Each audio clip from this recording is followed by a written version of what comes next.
Oke, salam rahayu, salam sejahtera, salam bahagia, salam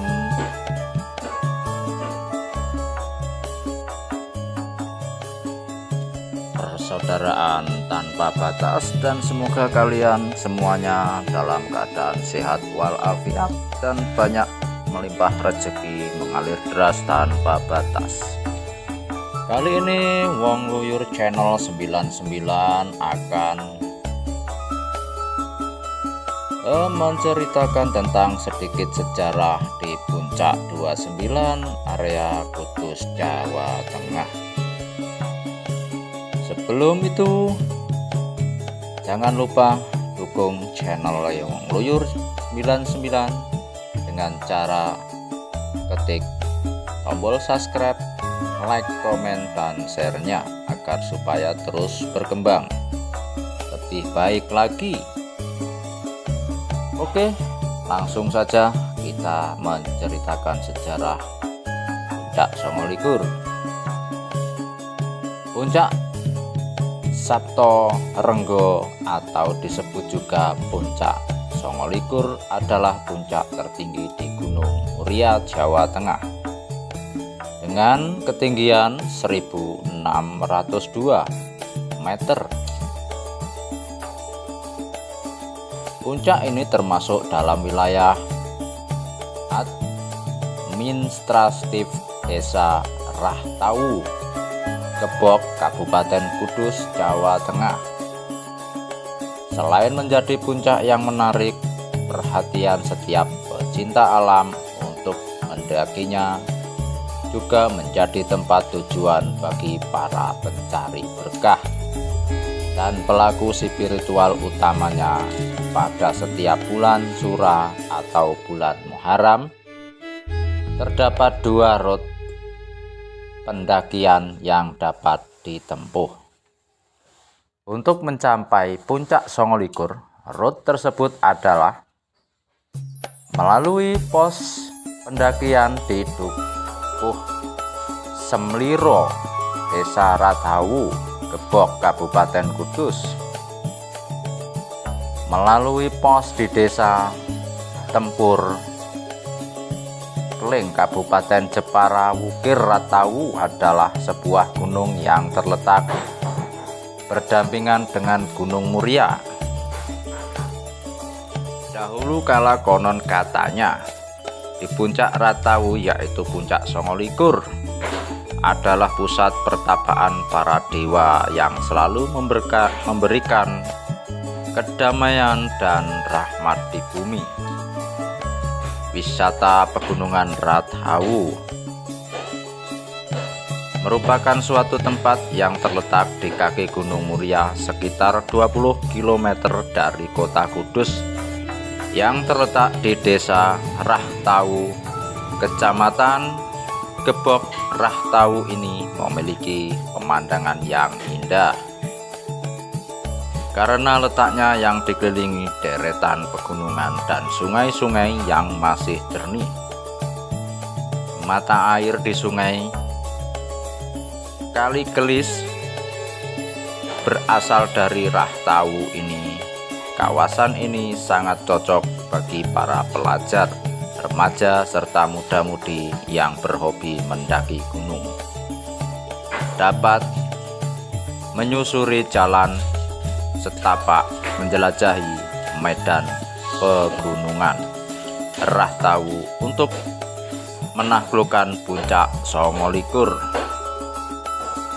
Selain memiliki wisata alam, Rahtau mempunyai wisata budaya karena di Rahtau ini terdapat tempat-tempat pertapaan petilasan, di mana nama petilasan tersebut diambil dari beberapa cerita pewayangan, yaitu Hyang Semar, Petilasan Abiyasa, Begawan Sakri, Lokojoyo, Dewi Kunti, Makam Mbah Bunton, Hyang Pandan, Argo Jambangan, Jonggring Saloko, dan Sendang Bunton.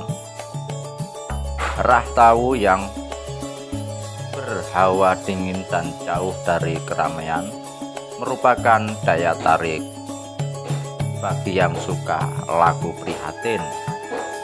Kata orang desa Rahtawu, nama Rahtawu mempunyai arti getih yang bercecer.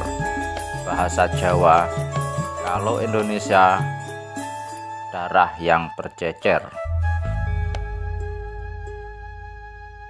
Tabu pantangan tertentu di Rahtawu juga ada pantangan, yakni warga dilarang nanggap wayang kulit meski di sana banyak nama petilasan bernama leluhur Pandawa.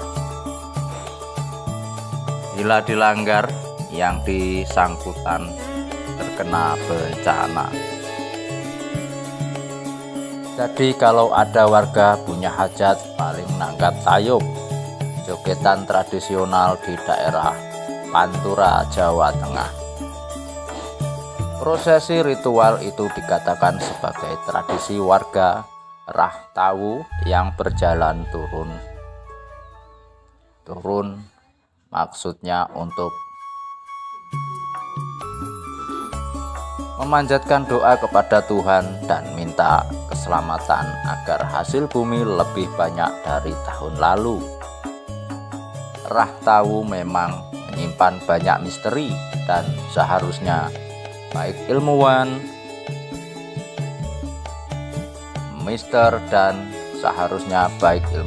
Islam maupun juru dakwah tertarik dan mencari tahu bagaimana praktik Islam di sana, apalagi dinamika kehidupan warga di Rahtawu yang juga masih tradisional. Mitos Ukir Rahtawu merupakan tempat pertapaan Resi Manumayasa sampai kepada Begawan Abiyasa yang merupakan leluhur Pandawa dan Kurawa. Menurut cerita Babat dan Purwa, konon leluhur raja-raja Jawa merupakan keturunan dinasti Baharata.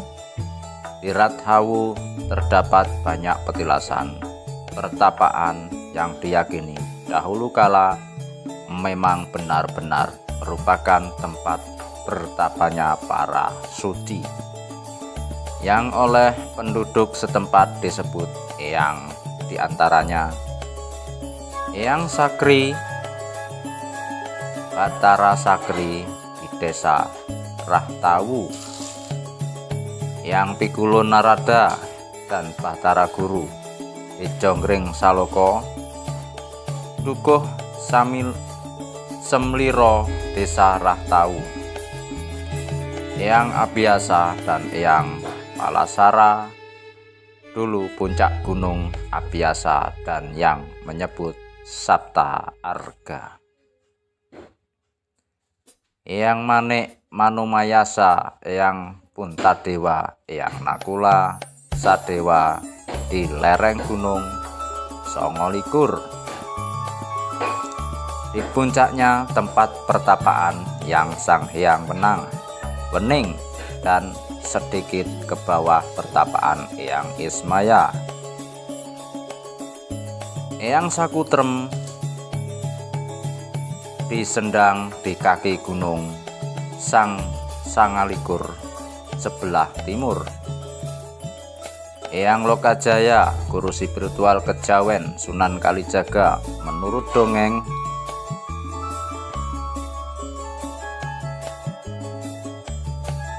Lokajaya nama samaran Sunan Kalijaga sebelum bertaubat. Di Rahtawu Eyang Mada, Gajah Mada dan Eyang Romo Suprapto berupa makam di dusun Samliro.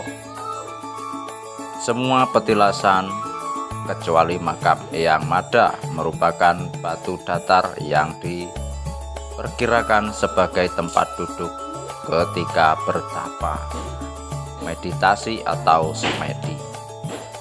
Sayangnya semua petilasan tersebut telah dibuatkan bangunan dan dibuat sedemikian rupa sakral dengan diberi bilik yang tertutup dan dikunci.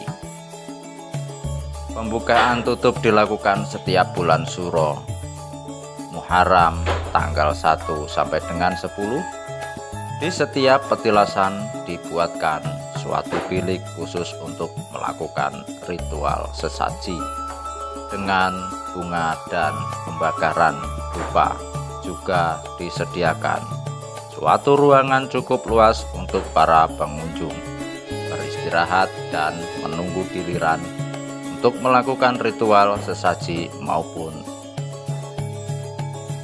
ngalap berkah. Diratawu pengaruh peradaban Hindu, Buddha, dan Islam tidak nampak jelas, tidak ada jejak berupa bangunan perbadatan candi Hindu dan Buddha. Bahkan tidak ada arca maupun ornamen bangunan yang tersebut dari batu berukir sebagaimana ditemukan di Dieng, Trowulan, Lawu, dan tempat-tempat lainnya di Jawa.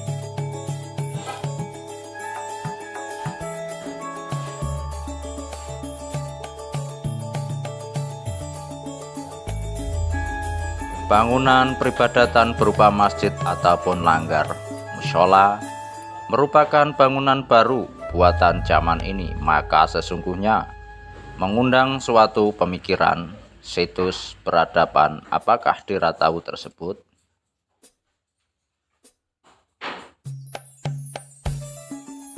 Ini berkaitan dengan sejarah Budi Sabdo Palon, ajaran tentang kautamaan urip.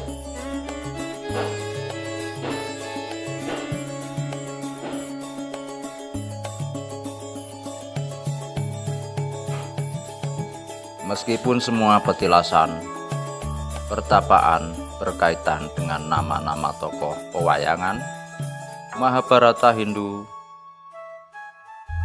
namun di Ratawu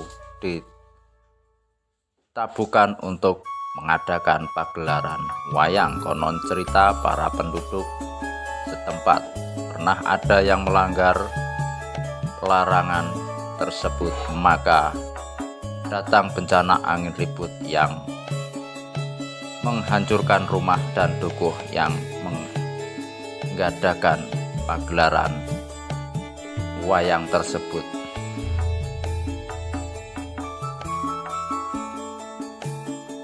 Keterangan Jawa dalam berinteraksi dengan berbagai peradaban pendatang di Ratawu sebagai berikut.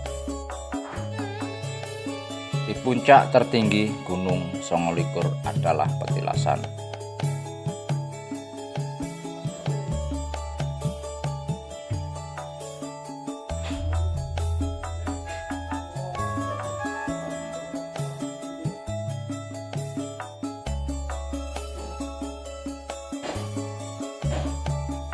Pertapaan Sang Hyang Wenang, tempatnya sepi, kering, tidak ada apa-apa alias suwung, tan kena kinawaya, tan kena kinonya ngopo. Di bawahnya ada petilasan pertapaan Resi Manik, Manumasya, Manumayasa, Puntadiwa, Darmakusuma, Nakula Sadewa, dan Batara Ismaya.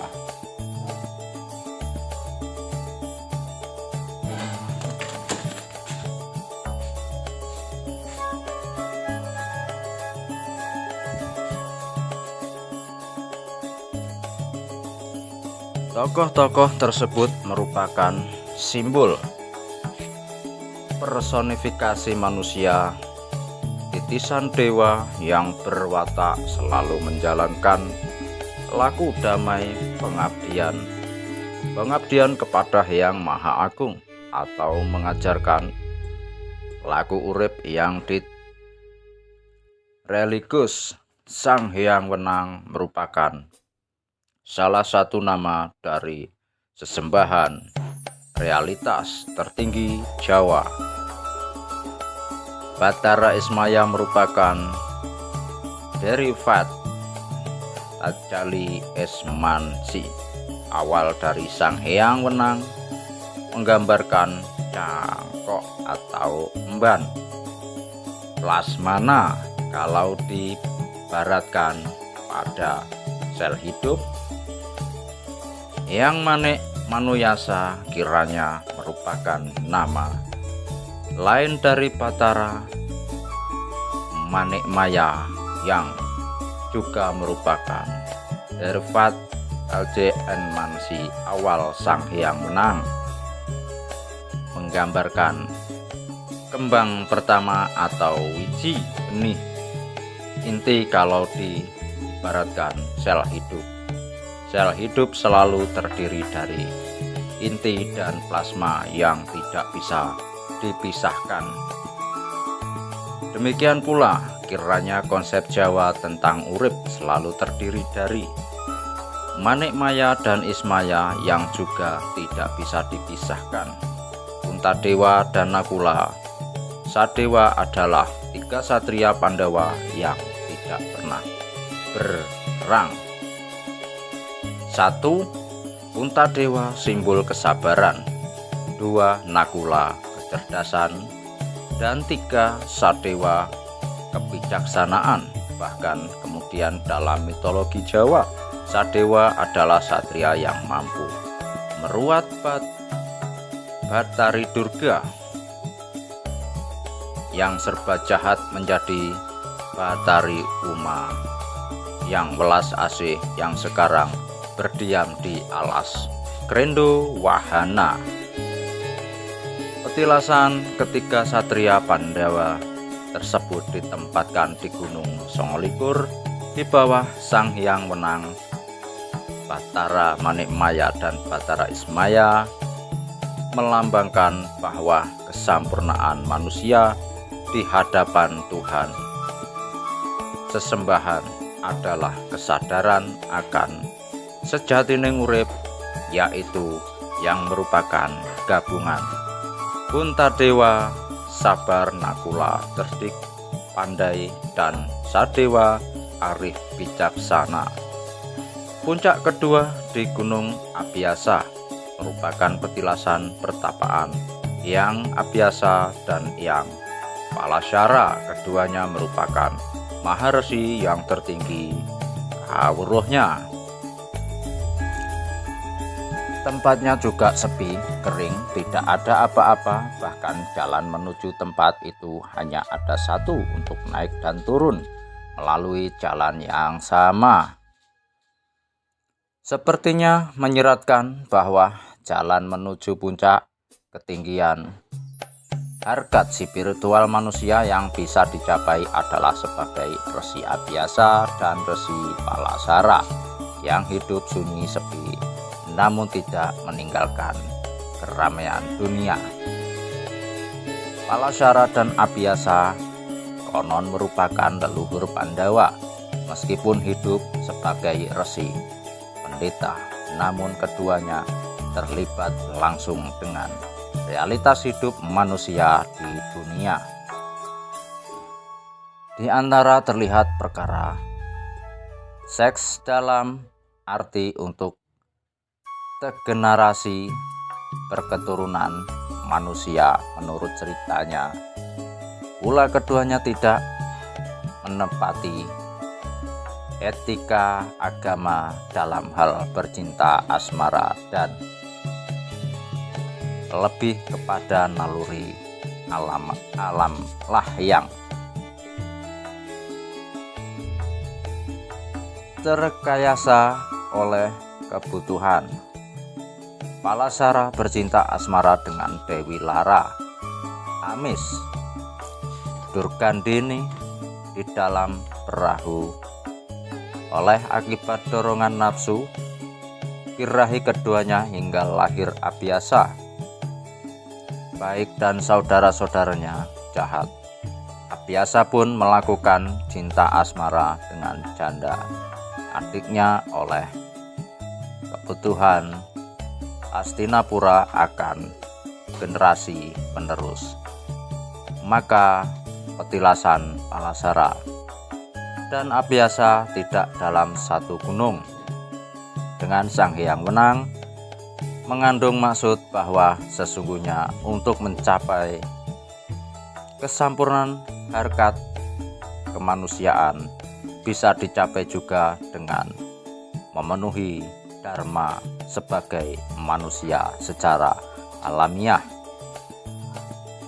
Meskipun dharma tersebut mungkin kurang sejalan dengan norma kesusilaan dan etika kesagamaan, petilasan Eyang Sakri yang Sakutrem berada di kaki gunung yang terendah. Keduanya juga Maharesi leluhur Mandawa. Petilasan pertapaan berada dekat dengan mata air Sendang, artinya lebih dekat berderajat manusia ketimbang dewa. Petilasan Bahtara Narada dan Batara Guru di Jonggring Saloko, kayangan para dewa yang juga berada di kaki gunung, seolah menyiratkan pandangan Jawa bahwa sesungguhnya dewa-dewa juga telah dari Yang Maha Kuasa sama dengan manusia. Dewa juga mempunyai kewajiban ikut terlibat dalam mengatur keharmonisan semesta. Memayu hayuning pawono, artinya di Jawa bahasa Guru dan Batara Narada bukan wajib disembah tetapi disertakan dengan manusia. Itulah penafsiran tentang hakikat adanya petilasan pertapaan para Hyang-Hyang di Ratau. Untuk petilasan Eyang Lokajaya dan makam Eyang Mada adalah suatu punden baru yang tidak ada hubungannya dengan petilasan pertapaan Paya Hyang dan Resi. Adapun bagaimana sejarah Ratau masih merupakan misteri. Siapa pula yang menetapkan daerah itu menjadi petilasan pertapaan juga masih sulit untuk didapatkan keterangan yang jelas. Sudah sejak zaman kuno, Ratau dianggap sebagai tempat petilasan pertapaan para suci. Mungkin dulunya mirip sungai Gangga di India, atau semua itu adalah rekayasa para leluhur Jawa untuk lebih meyakinkan bahwa yang menciptakan Mahabharata, Resi Wyasa, adalah Abhyasa yang tinggalnya di Ratau, Jepara. Kenyataan yang ada sekarang ini, Ratau menjadi tempat untuk kepentingan mengalap berkah yang bermacam-macam, caranya juga bermacam-macam pula. Nuansa spiritual religius Jawa sudah berabur dengan lagu budaya adat yang oleh berbagai pihak dianggap klinik, tahayul, dan syirik.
Oke, itulah secuplik cerita. Semoga bermanfaat bagi saudara-saudara semua. Dari Wong Luyur Channel 99, Rahayu Rahayu Sagung Dumadi. Assalamualaikum warahmatullahi wabarakatuh.